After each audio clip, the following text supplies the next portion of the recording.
যারা ট্রল করতেছে তারাও কিন্তু জুলাই আমাদের সহযোদ্ধা ছিলেন। তারা হয়তো বিরোধী দল করে, আর আমাদের হাসনাত, আমাদের সাজিদ তারা বিরোধী দল করে, আর আমাদের জামাত ইসলামী বিরোধী দল করে। তো সবাই কিন্তু মোটামুটি জুলাইয়ে ভালো ভূমিকা রাখছে। সবার কারণে কিন্তু আল্লাহ রহমতে আমরা এই বিজয় পেয়েছি। তো সেখানে আমাদের সাজিদ আলম একটা দোয়া করছে আল্লাহর কাছে, তিনি হাত তুললেন, তিনি মনোজাত করলেন। এটা নিয়ে এত ফল করা কি আছে? আমাদের বিবেকে আমরা বেঁচে দিছি নাকি? বিবেকে আমরা বেঁচে নাই। তাহলে আমরা কেন একজন মানুষ দোয়া করতেছে, তিনি হাত তুলছেন, তিনি মনোজাত করতেছেন, তাহলে একজন মুসলিম হিসেবে আপনারা জানেন যে জামায়াত ইসলামের আমির তিনি শুধু একজন ডক্টর না, তিনি একজন নেতা না, তিনি একজন আধ্যাত্মিক ব্যক্তিও, তিনি একজন পরাজয় ব্যক্তি। তাহলে এটা আমাদের বুঝতে হবে তিনি কত লক্ষ লক্ষ মানুষের নেতা। তার দলে যারা আছে নেতা কর্মী, সবার নেতা কিন্তু এই মানুষটা, এই বৃদ্ধ মানুষটা। তাকে নিয়ে এত প্রয়োগ করুন ভাই, যে কোনো সময় যে কোনো কেউ অসুস্থ হতে পারে।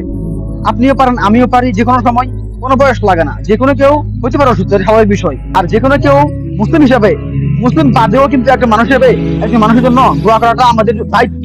আমাদের নবী সাল্লাল্লাহু আলাইহি সাল্লাম আমাদের শিখিয়েছেন একজন অসুস্থ মানুষের জন্য দোয়া করতে। তাহলে আমরা কি এগুলো ভুলে গেছি?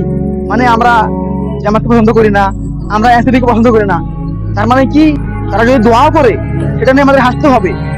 আমরা মানুষ হবে কবে? আমাদের এই লজ্জাটা আমাদের হয় না কেন? আমাদের সবার আগে, অ্যাটলিস্ট সবার আগে আমাদের প্রত্যেককে মানুষ ভাবা উচিত। তারপর সে বিনোদন, সে একজন মানুষ, এটা হোক আমার কাছে সবচেয়ে বড় পরিচয়। তারপর সে ভিন্ন একজন দলের নেতা, ভিন্ন দলের কর্মী, এটা হোক পরের হিসাব। এমনিতে প্রত্যেকটি মানুষের জন্য দোয়া করা এটা একজন মুসলিম হিসেবে আমাদের কর্তব্য। আসসালামু আলাইকুম ওয়া রাহমাতুল্লাহ।